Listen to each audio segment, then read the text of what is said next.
Hey, Husker fans, Evan Bland here with Tom Shatel. Tom Shatel's press pass with the Omaha World-Herald.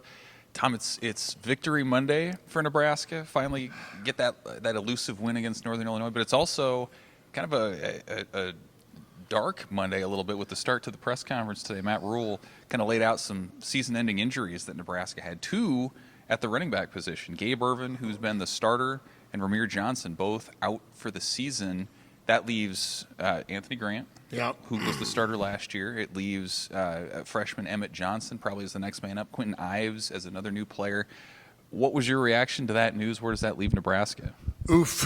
That's what my reaction was. And, things are always a little hectic for a night game, but I don't remember seeing either of those guys getting hurt the other night. I don't know if you did. No. And somebody said Irvin was on the last drive when they were way up. I hope it didn't happen then, but either way, that's a tough deal because this team is not full of playmakers, and you need all hands on deck for this team to get to 6 wins and try to get to the end of the season and extend it. It's tough because this was becoming a running team, and they could still be a running team, but with 2 less running backs. It's going to be really hard. It's just the margin of error just keeps squeezing. So I jokingly said, well, maybe Jeff Sims could be a running back. No, it won't happen.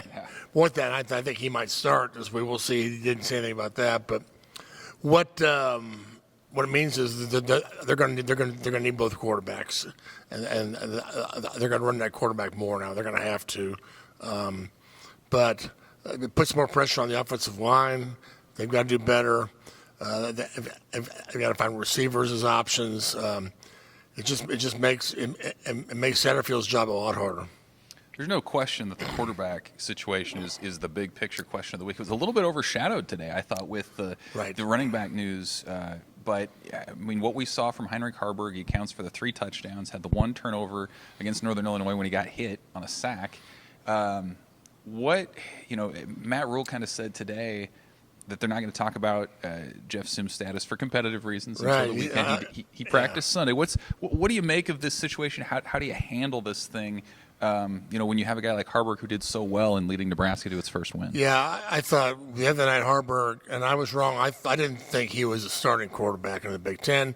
He showed the other night I think he can be, and he might be the best option going forward. We'll see how Sims handles things. But I really felt like they gave Haarberg certain plays, and then they expanded it a little bit, and he made all those plays. And to me, the most impressive thing about him was when he fumbled on the sack, he came right back and he played composed. With Sims, those things seem to build on each other. He keeps to keep turning it over more. He can't shut off the faucet, and so I felt like Haarberg said no more, and he played. The ball came out of his hands quick. He made things happen quick. When it was a quarterback draw, he was in there. I really felt like he's the better option, but I think Sims, if he's healthy, he's going to get the start. I just they won't bench him. But the bottom line is, whoever plays, they're going to need both of them, and I think we'll see them both all year. It's a complementary game, as we know, as this is something that Matt Rhule wants to do. This is part of the blueprint. I thought his comments, his thoughts at the quarter pole of this season about defense and special teams were pretty similar, which was they've done pretty well. There's room for improvement. And there's room for explosive plays, i.e. on defense, they need more takeaways, and on special teams, they've been solid, but they haven't had those big returns. Right. What's been your impression of those groups to this point? Yeah, I totally agree with what he said. Good, but not good enough.